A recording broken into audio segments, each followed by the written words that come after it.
Book of Proverbs, Proverbs chapter number 4. Proverbs chapter number 4. And we'll continue again tonight in our series on the people of Proverbs. And I will do my best to let you out at a good hour. I'll remind you, Sunday morning I'll let you out a little bit early. Sunday night I'll let you out earlier than I normally let you out. And so last night I let you out real early. And so tonight I'll see if I can keep that streak going. And I know, I know there's certain seasons of the year that are upon us, and there's a certain sport that begins tonight. And I want to just know all of you of a certain football team. I'm doing you a favor by keeping you here.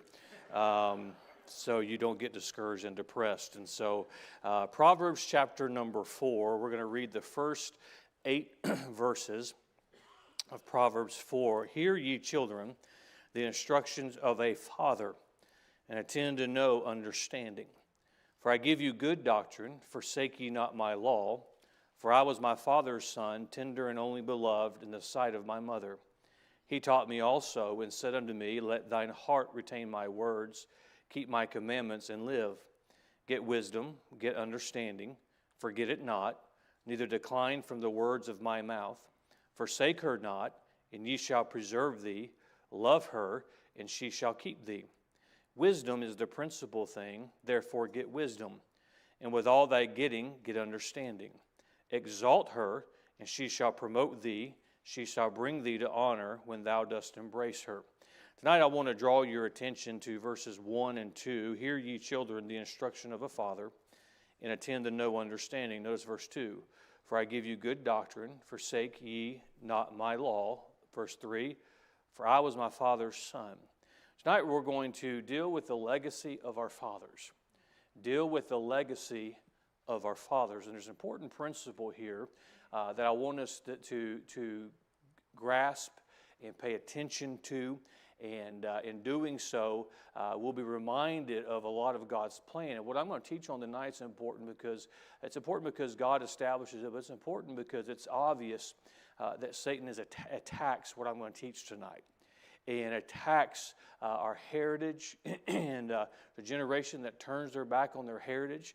In our own nation, as Americans, we have Americans who've turned their back on their heritage as Americans, and they're gonna find if they want a different America. When they get it, they're gonna find out it's not what they thought it was going to be.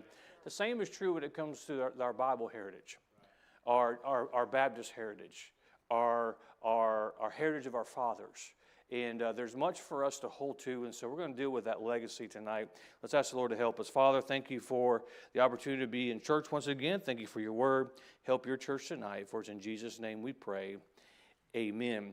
We find in this passage, we find in the book of Proverbs, we find specifically, as we look at our text tonight, we find a father giving instruction to his son. It's important for fathers to give instructions to their sons. Now, obviously, Solomon is giving instruction to his physical son. And we're going to look at this evening from father to son and those different generations. But I also want to establish tonight that this can be applied from a spiritual father.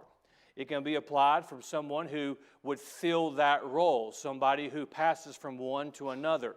And this is important for us to understand because there's going to be there's going to be several in here that you can think of this exactly how Solomon's thinking of it. One generation passing to the next generation is still engaged. They received something from that previous generation. But there's some of you in here, you're a first generation Christian. You can still make the applications tonight. Some of you, there was a Sunday school teacher, there was a pastor who took that position of a spiritual father and passed to you. There's not everybody in here has their own children, but there's somebody that you can pass on to. And so the purpose tonight is to get us thinking in a way I believe God establishes, because God does remind us, as the Apostle Paul writes, to give from one faithful man to another faithful man so they can deliver. And let me just say this, because sometimes we have a hard time dealing with this. If this line, if you will, as we get into this, well, I don't have anybody to pass it on to. You do have somebody to pass it on to. There might be somebody who's rejected it, but you have somebody to pass it on to. I don't think the Apostle Paul was a failure because he never had a family. But he passed on. He found there was a young man who did not have a spiritual father, and he filled that role. So I want to add that, but I want to focus primarily on those who it would apply to tonight in this format. And we have a father giving instruction to his son. That what instruction was it? It was instruction that he received from his father. This is the way that it was intended. We find here in our text, and we're going to look at this from this perspective tonight, we find 3 generations. Now, these 3 generations represent an entire legacy, if you will. It doesn't have to stop at 3 generations, but that 3 generations illustrates, you have Solomon speaking to his son and referencing Solomon's father, who of course was David, who passed on to him. Now, we know that there's a lineage that could go before that, and we have a desire for a lineage to go beyond. But what we have control of is that which, if I can illustrate this way, is that which we can grasp with our hands. We can reach one generation behind us, and we can reach one generation ahead of us. At some point in our spiritual life and our physical life, we cannot reach behind us. We can only reach.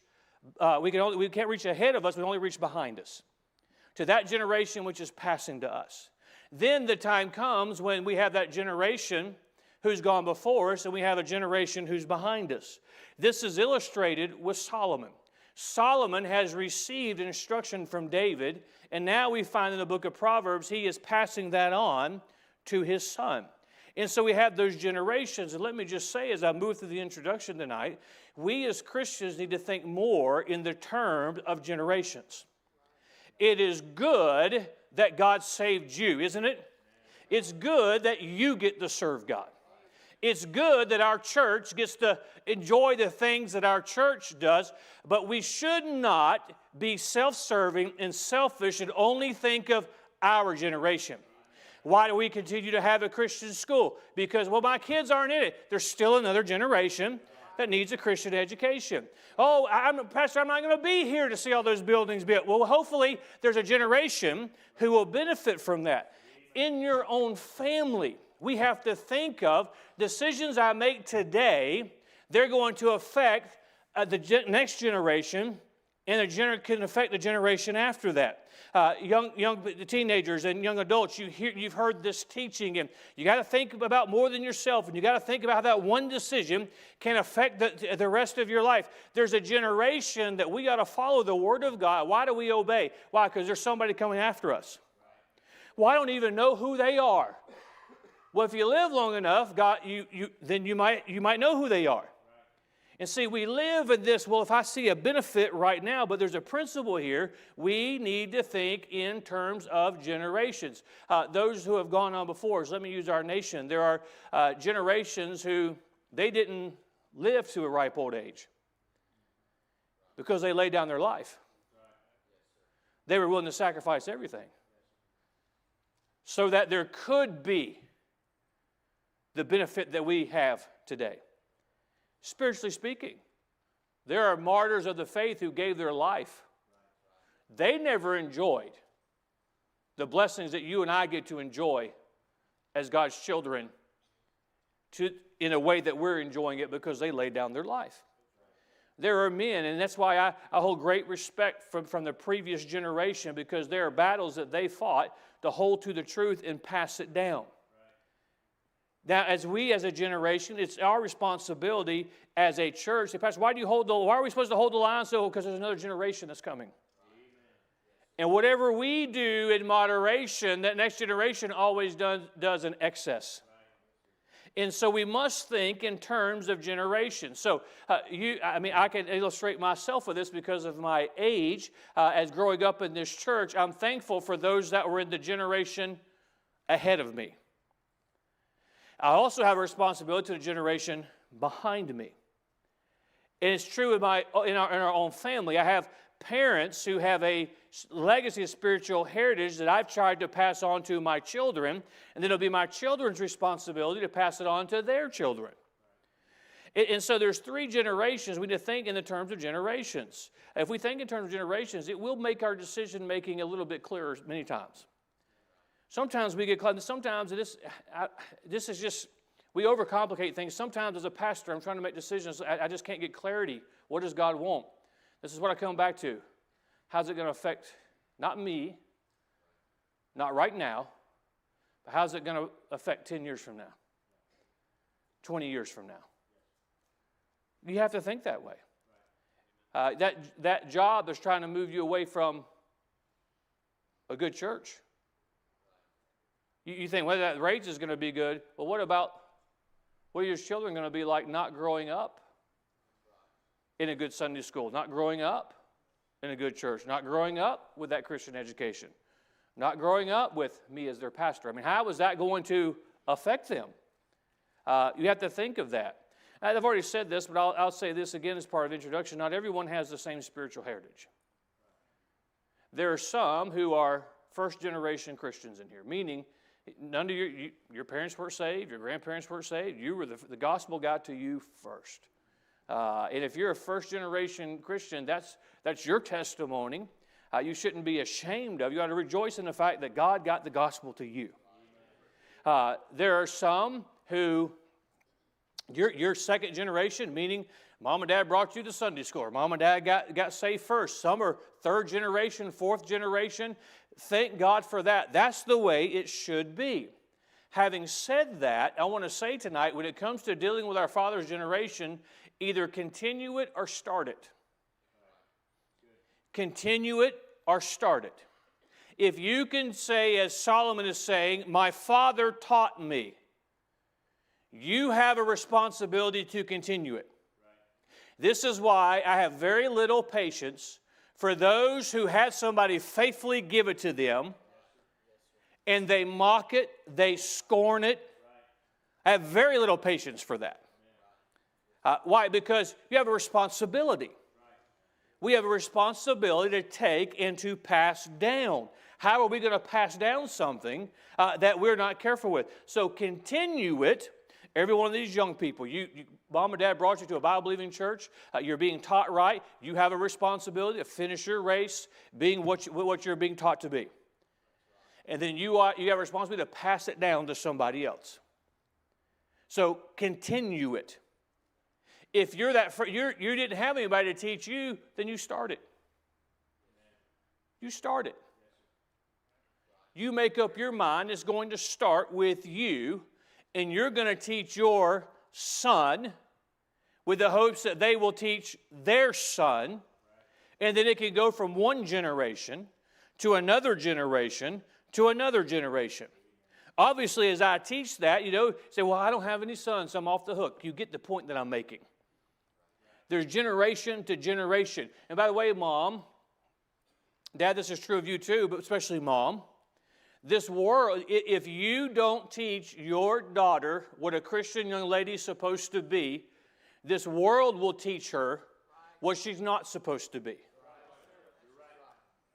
This world has an unscriptural and unhealthy view of what marriage is, of what the woman's role in the home is, what a woman's supposed to be. We have a responsibility. Well, somebody will teach them. That somebody starts with you. Now, the church helps, the youth group helps, the Sunday school class helps, the Christian school helps, but obviously the responsibility is on us, who God has entrusted that next generation to. And so continue. I want you to think of that tonight. Continue it or start it. As our church, there was a group of people, some of them are here tonight, who started this thing. And through the decades, you have been faithful to it, and now you've passed it on. I see several tonight that we would be in that category of our parents passed it on to us. And in some cases, that person has now passed it on to their children. And there's some in here that are older than me. I see Miss Valerie there. She's much older than me. She's already got a grandchild. And so there's all those generations.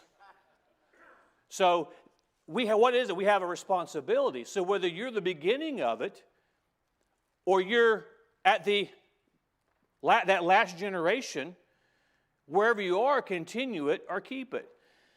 Continue it or start it. Then let me say, you are the legacy for others, either starting or keeping. David started quite a legacy, didn't he? He took advantage of the opportunities God had for him, and then he passed that on. Solomon had a responsibility to keep it. We all, when it comes to, and I'll define that word legacy in just a moment, we are that legacy for others, either starting or keeping. Now, we're talking about dealing with the legacy of our fathers. Let me give you a definition of legacy. Something transmitted by or received from an ancestor or predecessor or from the past. If we use this is a more modern word, wasn't necessarily had a different definition in the Bible times. You had a financial value attached to it, but the principle is the same. Another word is heritage, and I could have used that word tonight, but there's something we've received from the men God used to write the Bible. I think of my grandparents who are in heaven. I have a spiritual legacy that I've received from them. To every mom and dad or wherever you are, whether your children are grown or whether they're at home, you say, well, I want to make sure I have something to leave behind for them. And you should want to be responsible and at least make sure you're taken care of, when you leave this world, all those kind of things. But more than anything else, you leave them a spiritual legacy, a spiritual heritage. That is something that we receive from the past, a predecessor. Another word we're going to look at tonight, I want to remind you, we've already looked at, is the word wisdom. Wisdom is true. It's godliness. It's piety. It's the knowledge and fear of God in sincere and uniform obedience to His commands. We're going to see how these two are tied together. If we want to have a heritage to pass down, if we want to pass truth and knowledge from one generation to the next, it takes wisdom to do that. So if we're going to deal with the legacy of our fathers, are you following me tonight? We're dealing with the wisdom that our fathers had to pass down to us. Some of you can identify with this. The older I get, the dumber everybody else is. Now, those of you that are younger than me are like, did he just call me dumb? No. I hinted at it. No. It's like, what is wrong with these people? What is wrong with... You think of some of the values that are, just go back one or two generations, they've been lost. In some cases, we've replaced character with technology. Because technology can do a job, but technology cannot instill the character that was instilled by the job that was done. So if you are what generation is this now? The millennial generation whatever. You older people look at them like, what are you talking about? They name generations now. Okay. So whatever you are, the point I'm making is you're going to have to be conscious. There was character that lost people picked up because of the work, the structure. Those things have gone away. And so, but there's wisdom that we are missing. Let me give you the outline. I think this will tie it all together. Are you ready tonight? Look at me in verse number 2. For I give you good doctrine, forsake ye not my law. Statement number 1, doctrine determines the legacy. It's important for us to understand, if I received this from my grandfather, and they came to my parents and down to me, or my grandmother, my grandparents, and down all the way down to me, there are some crazy things that can get passed down from generation to generation too. I'm not talking about that. I'm not talking about opinion. I'm certainly not making the argument if your grandmother was a Catholic, grandkids should still be Catholic and reject the gospel. I'm not making that argument at all. Because it is stated right here, for I give you good doctrine. That is where the legacy begins. Doctrine determines the legacy. And so if we have good doctrine passed to us, that's a legacy we need to hang on to. That's a legacy we need to be thankful for. That's a legacy we ought to be careful with, and we ought to be careful to pass it down. And Solomon he's making the case, I'm my Father's son. I listened to him. He taught me. You listen to me. And he says it all begins with doctrine. If I give you good doctrine, he's saying, son, listen, because what I give you is truth. It's good doctrine. It's right. It's from the Lord. And anything that comes out of this Bible, whether it is a physical parent, a physical father, or it's a spiritual one, we ought to look at the doctrine of that and say, this is worth having. You'll have to forgive me. I'm not giving this up to be more accepted in this world. The reason is because I have a physical father who passed down good doctrine. I have spiritual fathers who fought battles so that we would have this book. I'm not giving it up. And my kids know me well enough to know they'll make their own decisions, and I pray they always make the right ones. There are some things that it is worth me making Thanksgiving uncomfortable. Because I'm not changing. Because it's doctrine. I'm a Baptist. I'm not going to take Baptist off of my sign, and we're not going to be secret about it because we want to attract more people. No, I want people to know that we are a Baptist. This is what we believe. When people come in our church and they hear Baptist doctrine preached, I don't want them to be shocked. And some have been. Do you really believe this? You did see the sign that said Immanuel Baptist Church. Why? That's good doctrine. Good doctrine. Matter of fact, the way we live, and there's a lot of principles. There's holiness, there's standards, there's conviction. If it comes from this book, it's doctrine. I'm not giving up my doctrine. It's good doctrine. It's treated, this doctrine is good enough for our salvation, but it's not good enough to live by. It's good enough for my kids to get saved and learn some things for God's blessings, and it's not good enough to pass it on. Well, I want every teenager and young adult in here to hear me. It was good enough for your mom and dad. It's good enough for you to get saved. In many cases, it's good enough for you to find a spouse. It's good enough for you to make sure your children have it. And then you instill in them how good it is. Don't go home and talk about how bad it is to serve God and how rough it is. Say, Pastor, I wish it was like you. I didn't have any burdens. I didn't have any trials. Oh, I know. Life's perfect. But one thing my kids will tell you, the battles are real. But I don't think they could ever tell you that Dad came in and said, well, girls, it's just not worth it. No, it's good. The Bible's hard to live. It's hard to ignore. It's harder to ignore the Bible and receive the consequences of that than to live by the Bible. It's good doctrine. Say, well, Pastor, if your grandkids aren't Baptists one day, what will you be? I'll be disappointed. Say, you won't. Oh, I'll love them. I'll love them unconditionally, but I'll be disappointed. You know why? Because they've been taught. The mom and dad's been taught better. And by the way, I've had extra time this week, so you can tell. My girls know not to ever come to me, and one's married now. The other two, we'll see what happens with them. But they know not to come to me and say, I've met a nice Presbyterian boy. The surest way I'll say for my case, and you can apply how, for my girls to not marry somebody who's not a Baptist is they never date them. Say, what if they get to know when they get interested in them? Well, I'll squash that real quick. Why? Because it's worth it's doctrine. It's doctrine. I'm not telling you not to love. We love people unconditionally. But that doesn't mean that we should not hold to the good doctrine. Statement number 2. Good doctrine is reason enough not to forsake your legacy. I've kind of covered that already. But good doctrine is reason enough not to forsake your legacy. There's a lot in my generation I went to Bible college with. A lot of people I know that somebody waved a dollar bill in front of them and they forsook their legacy. Somebody waved or painted a quote-unquote easier path. But let me tell you what they did not consider. They did not consider how their kids would turn out. They did not consider how their grandkids. It's hard to consider them because they're not even born yet. That's why you better make those decisions now, because that'll be upon you a lot quicker than you think.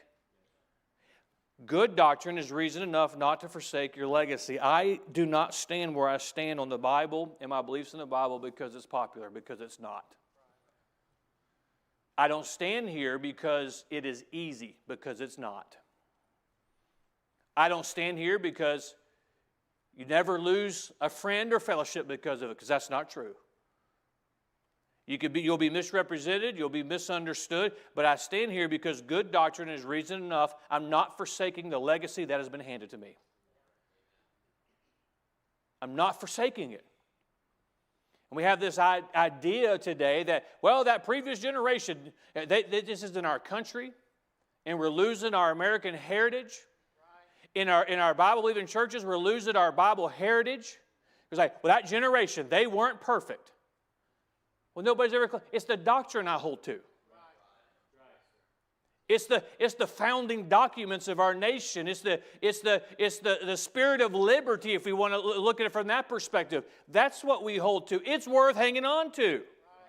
I hope tonight that I instilled in some of these young people, you hang on to it, because good doctrine is worth not forsaking your legacy. Don't forsake your legacy.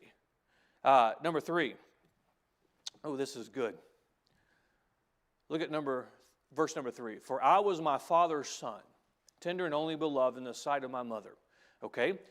Who is Solomon speaking to? His son. He makes reference in verse number 3, I was my father's son. Son, I'm talking to you, but I was where you were one day. I was exactly where you were, and my father was saying to me the same things I'm saying to you. We've already pointed out the 3 generations. There's Solomon's generation, his son's generation, Solomon's father's generation. There's 3 generations there. Statement number 3 is this: there's credibility in generations.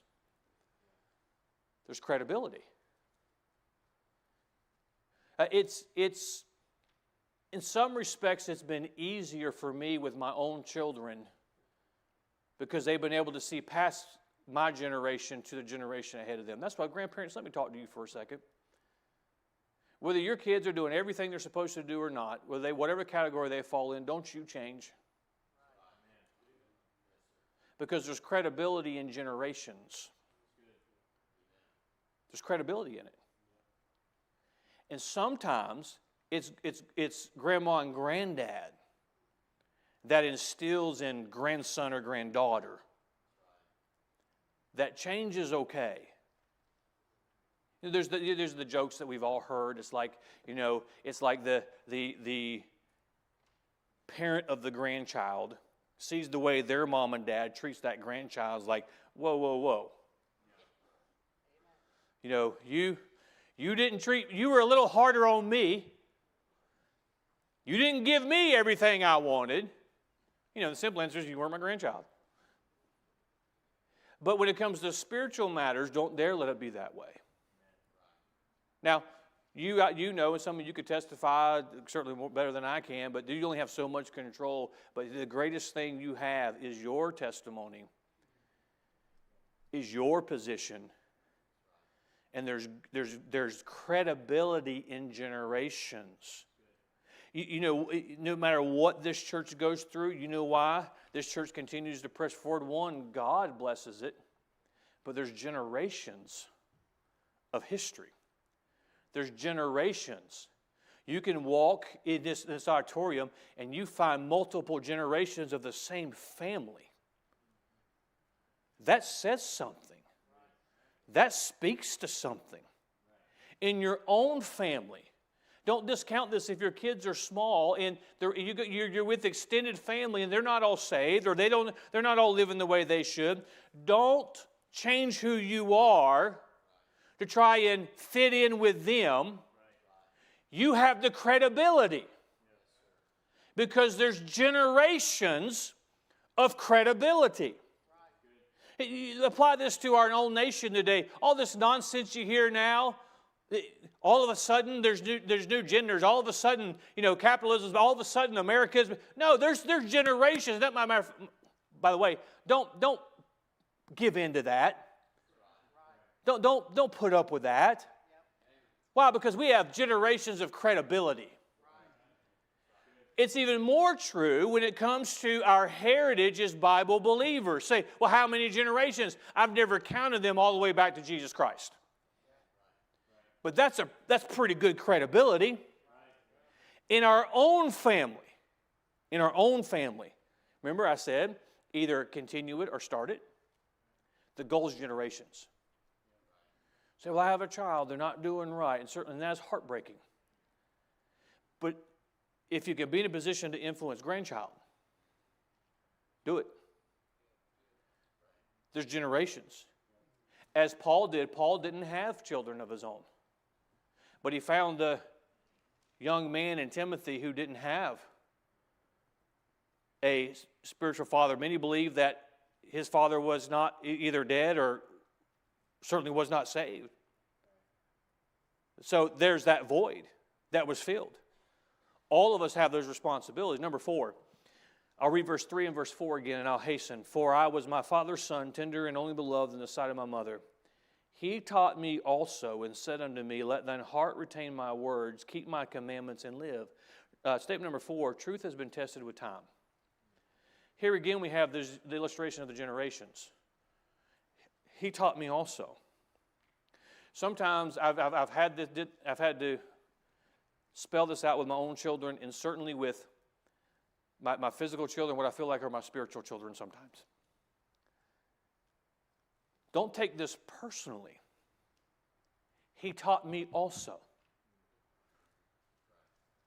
When I was your age, I had to be taught the same thing. I had to be told the same thing. But truth has been tested with time.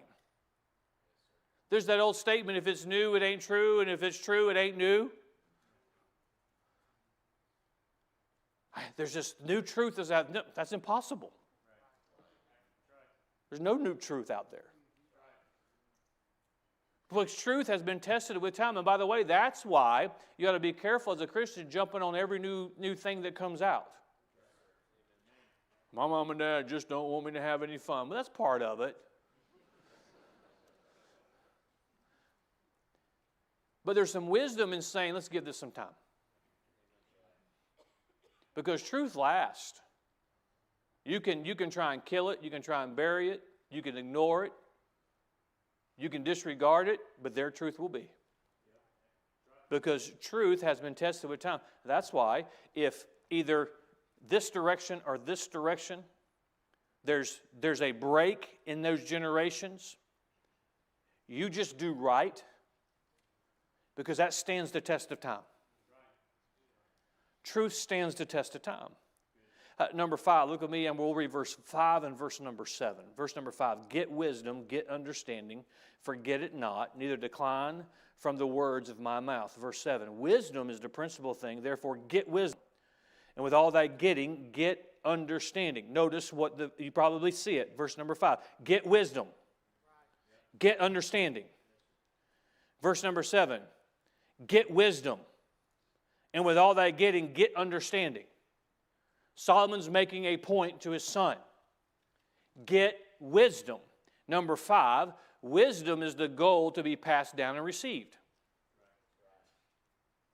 Every parent ought to strive to get wisdom for themselves. And we know what wisdom is. It's God's truth. It's that direction from on high. It's what we find in the Word of God. Why? Because God's the standard of wisdom. Wikipedia is not the standard of wisdom. Google is not the standard of wisdom. The so-called theologian is not the standard of wisdom. The professor is not the standard of wisdom. The Pope is not the standard of wisdom. The Baptist preacher is not the standard of wisdom. And your grandmother is not the standard of wisdom. God's the standard of wisdom. So wisdom can only come from He who is wisdom. And so Solomon is saying, get wisdom, because it's the only thing that's really worth being received and passed down. I think it would be great for Christian parents. I think there's some Christian parents that probably ought to change their goals of what they acquire and pass down to their children. Wisdom. Now, if we apply God's principles, that every generation It can get easier and get better, if you will, for every generation. But make sure in that you get wisdom. You keep that and you pass it now, because that should be the goal. Look at what verse 5 says. Get wisdom, get understanding, forget it not. Neither decline from the words of my mouth. Did Solomon have wealth? Sure he did. If you put it in today's dollars, it blows your mind. We said get wisdom. In the book of Ecclesiastes, he's going to describe what happens when you try and get wealth. But get wisdom. Pass that down. Those of you who your children are grown, you having grandkids, all those kind of things, you get to a place where you're like, man, I probably didn't do as good a job as I could have. I think every parent would feel that way. And by the way, the reason why that's true is because you're human. But the thing you got to look at and have some satisfaction with is, I had my kids in Sunday school. They heard wisdom. The Bible was in my home. Wisdom. I made sure they were under the preaching of the Word of God. Wisdom. We elevated God. We elevated wisdom. And even if that generation behind us, there's a generation that says, well, I'm not going to continue this, it's hard to get that out of them. They may rebel against it, they may disobey it, but it's still in there.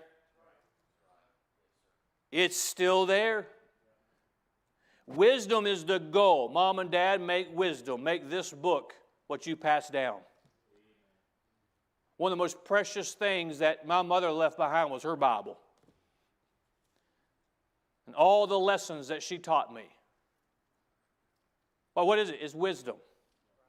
You say, when the Lord took her home, did she leave you a lot of wealth? It depends on what you describe as wealth. Because you cannot buy the legacy I have.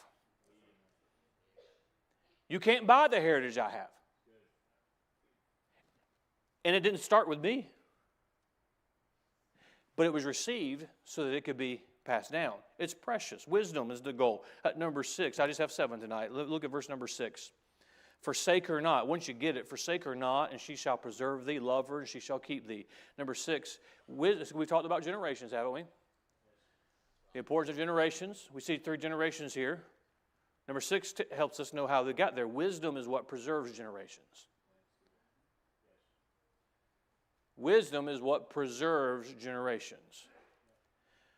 I don't want to say which family it was, but one of the wealthy families centuries ago. Somebody will correct me, I know, but I want to say it's the Vanderbilt family. Their wealth was gone in one generation. Go back and look at how wealthy that family was. Gone in one generation. Wealth can be squandered. Wisdom can be squandered. I've used the illustration many, many times of a family that was in years and years ago. They were in our church. Mom and Dad left. Later I saw him and his family. His kids were all grown with grandkids. And it always remained cordial. When you looked at them, you would not know if they were saved. But the words to me, would you pray for my grandchildren? I don't even know if they're saved. You say, that wouldn't happen to me. He would have said the same thing when he was singing in the choir. So what happened? Wisdom wasn't given the premium that it should have. Wasn't given the priority. And by the way, that can happen in every one of our lives. Every one of our lives. Wisdom is what preserves generations. Number 7. Here's a good principle. Look at verse 8 and 9. Exalt her, and she shall promote thee. She shall bring thee to honor. When thou dost embrace her, she shall give to thine head an ornament of grace. A crown of glory shall she deliver to thee. Exalt her, and she shall promote thee. Number 7, focus on wisdom, and wisdom will take care of you. Focus on wisdom, and wisdom will take care of you. Isn't that what? How many of you believe God? But I just don't think, no, how many of you believe God? That's really what it comes down to. Do we believe God, or do we believe our emotion? Do we believe God, or do we believe some bitter backslider? Do we believe God, or some worldly philosophy, or some book I read, or some episode of Oprah I saw? Do we believe God or not? God says, exalt her, and she shall promote thee. Part of the problem as we get to be carnal Christians is we want the world to promote us, or we want to promote ourselves. That's not what God says. God said, and Solomon is teaching this, what he's learned, he's passing it on. You treat wisdom like right, and she will exalt you. She'll promote thee. She shall bring thee to honor when thou dost embrace her. Focus on wisdom, and wisdom will take care of you. We all know, I think we all believe this to be true, that if we put the Bible and we put God's Word in its proper place in our life, we'll be well taken care of. We'll be well taken care of. So what should we be looking for? It's amazing. I was reminded just the other day in a conversation of, it's whenever there's a funeral, it changes people. They act a certain way. Well, this is what I want over there. This is what I want. This is what I want. This is what I want. By the way, let me just interject. That's why you ought to have a will. So you decide what everybody gets, whether they want it or not. Why this is what I want? Well, the most valuable thing we have is what's passed down to us. It's a shame. I see it in our country. I see it in our churches. And the Bible tells us it's going to happen. When he speaks of the last days, he speaks of a reprobate culture as we disrespect the previous generation. We ignore that generation. We dishonor that generation. Well, there needs to be a group of Christians, a generation of Christians that says, I'm going to hang on to what's been given to me. You know, I can't do anything about those who are of my generation that have sold out the truth, who've turned their back on it. I can't do anything about the compromise. I can't do anything about it. But what I can do is I can continue to hold to what was given to me. And to my own children, I can pass down. I can influence. So what I try and do with your children is in this setting, in one-on-one conversations, whatever I can do. Why? Because I want it to be passed down. I've said this, and I hope this gives some clarity to it. I've said it to us as a church. We have a big vision. I think God's going to fulfill everything we're trying to do. But it doesn't mean we're all going to see it all come to pass. I don't even know if I'll get to see it all come to pass. But I want to be faithful to that generation who's laid that foundation, fulfill my responsibility so I can hand it off to someone else. I want to see revival in our nation. I could sit down, maybe we'll do this one Wednesday night or Thursday night. I mean, I'd love to sit down and have a cup of coffee with you and just tell you what I think would need to take place for a revival to take place. And how probable I think it is in my generation. I'll give you a hint. If I read the Word of God, there was always a generation that dropped the ball. And there was always a generation that paid the price to make a way for that next generation. I think if there's anything in that, it's my generation that's going to have to hold the line in the midst of compromise, in the midst of everything, so that it makes way for the next generation. to have revival, to see God do some things. I guess we don't need that cup of coffee now, do we? What am I trying to say? Don't give up what you've been given. Maybe you've been saved and it's the first time you've been in a church like this that actually teaches the Bible, believes the Bible. Don't take that for granted. It's not like that everywhere. And in a verse that young Christian people don't like to be quoted to them, I think is in the Bible, and I think it's very true, to whom much is given, much is required. We're supposed to be good stewards with our talent, all that, but stewards with our opportunities, stewards with the truth. And if you'll allow me to testify as we close, I had no choice to take the position, other than take the position I've taken, because I have a responsibility. Because God allowed me to be born into a situation where I had not just physical parents, but I had spiritual influence of a previous generation on my life. Sometimes I get frustrated. I've tried to help others. Don't get us frustrated with this guy out here. He's not privy to the upbringing that you and I were privy to. He doesn't have the knowledge that you and I have. But if we have it, we should hold it, then try and impart it. The reason why there are churches that have been alive and are dead is not because the old-time religion is outdated. It's because at some point that church said, this is good for us. Let's enjoy it. Pastor, can we stop and just breathe for a little bit? Everybody ready? Okay, we're done. We got work to do. Why? Because there's another generation. And when we stop fulfilling the Great Commission, there's a generation that's not going to have the truth. When we get lazy in our own home, we are saying to a generation, the truth's not important. And friend, if you've been it's been handed to you, you have a responsibility to pass it on to whoever you can pass it on to. So every Sunday school teacher ought to think of it this way. Every nursery worker ought to think of this way. Everybody who has an influence, when there's a new Christian, who ought to think of it this way. Certainly in our own homes. Those of you that are not yet married, those of you that God has not given you children at this point, you ought to think, if God ever allows me to have that, this is what I want them to have. These are some things that God instill in my home so that I can pass that on to them. One day they'll decide what they do with it. They have a free will. But as far as I'm concerned, I'm going to hang on to what's been given to me and I'm going to pass it down so that there's generations. And the goal is that generation after generation after generation. Wouldn't it be a wonderful thing if your heritage, your legacy